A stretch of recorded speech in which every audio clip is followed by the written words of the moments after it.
The best of the Morning X. 99X. The Morning X Barnes, Leslie, Jimmy. Please welcome James Brolin. Jim Brolin to the show. Woo. Morning, Hey, Jim. guys. Hello, sir. Yeah, who said Jim? Well, we put a James and a Jim in there. Is it? Yeah, that's right. And most of your friends call you Jim, right? Yeah. I mean, I know your wife does. Anybody that calls me James, I figure I don't know, so I don't turn around.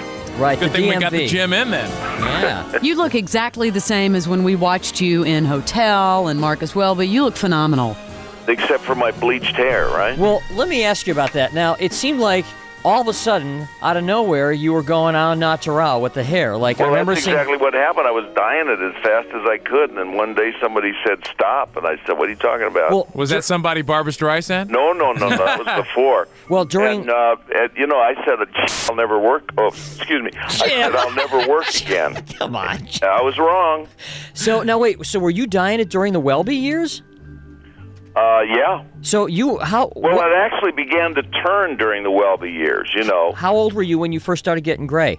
Well, I got my first gray hairs probably when I was in my late 30s, but, it wasn't that bad, I don't mean with the Welby years. I meant the hotel years. Oh, The okay. hotel years, Yeah, it was okay. dark in the beginning, and then it started getting gray real fast, so I just tried to maintain, and then I got out of there, and I thought, well, gee, if I stop dyeing it now, I'll never work again.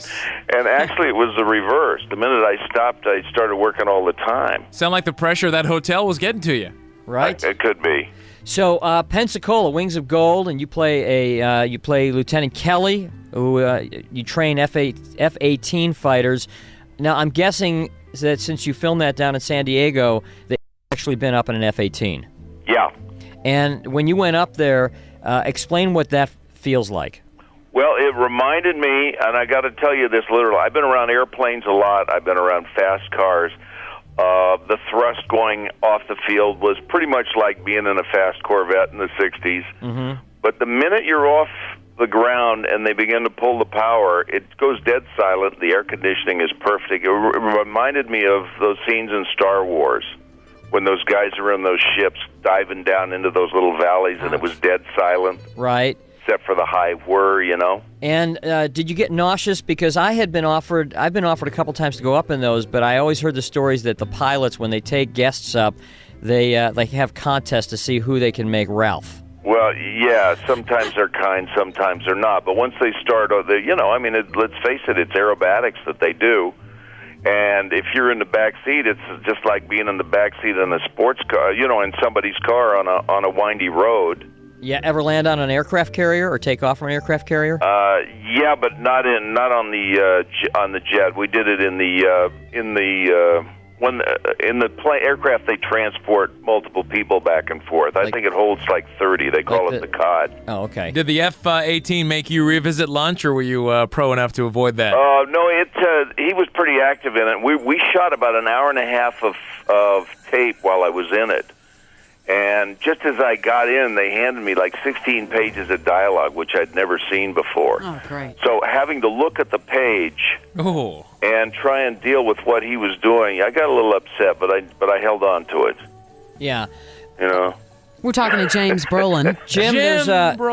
Jim, there's a great article in this month's McCall's on you and Barbara. I thought you were going to say the Globe. No, this is that's every this is the week. real deal, because this is one that. Every week. Well, this is one that you actually participated in the interview. I mean, this is a real interview, right? Yeah. This was not a write-around, as And they say. know it was actually a serious, nice interview, and I haven't seen it yet, but it is out. It's very nice. The title of it is "The Luckiest People in the World," and Barbra Streisand and James Brolin on the way they are, head over heels in love, and it really is a very nice article. What we were talking before you came on the show. Are you consciously aware now that, like, when you go to pump gas, when you go to a fast food restaurant, when you go to a convenience store, that somewhere out of your sight there's some dude with a telephoto lens planted on you? Yeah, we've been. They happen to live on our street, so we're quite aware of them. Yeah, because you live right on the colony, right, Malibu Colony. Right. Right. So that's where they all kind of Well, they swarm just around. camp out? No, I mean, we actually have a pair of paparazzi that live on our street, and we have difficulty walking on the beach or anything around what there. happened? So we got to get in the car and drive a mile away to take our walks. So what happened? Like the Globe or one of them, they bought a home on in the colony? No, these guys were already on the. There's all kinds of houses in Malibu, and these guys already live there. They just decided this was a good business. That's got to feel we're talking about like a sniper was casing you out. Yeah, it is a strange intrusive. feel. I mean, I guess over the last couple of years I've gotten used to it, but there are times when I get pretty angry. If you wonder at what lengths you could go to remove them. Well, I loved what you guys did at the wedding. Didn't you pipe some heavy metal music into Yeah, that wasn't our idea. Actually, it was security's idea. It was a great idea. I wouldn't have gone that far just for the mercy of the neighbors, but it did work. What was it, like Metallica or something? You piped some music Yeah, I just guess they put some big speakers on the top of some trucks and just cranked it up. That's great. I'll tell you something. One of the things in this article that and it goes into how you guys met and how you guys, and how you were in a point in your life where you really weren't interested in falling in love at that point because you'd been burned too many times. And most of that logical stuff is true. Anything that you read that sounds a little out of sorts probably isn't true. It's gone, I mean, her career is not normal. She's had a lot of success and everything. But most of our lives, both of us have tried to keep it, fairly normal.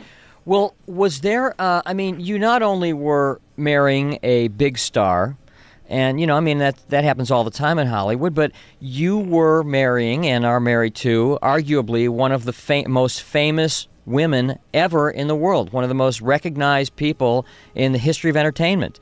And even you, who've been around in Hollywood for so long, was that a little intimidating to you?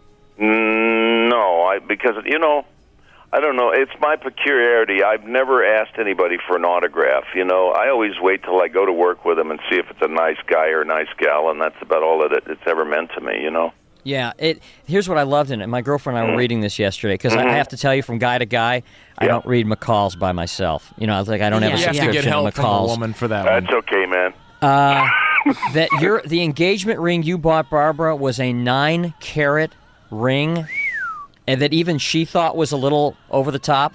That's Damn. true. Did it come with a forklift to lift her hand up when she's walking? No, actually, it was a ring that at the time was easy for me to get to for the right price. Mm-hmm.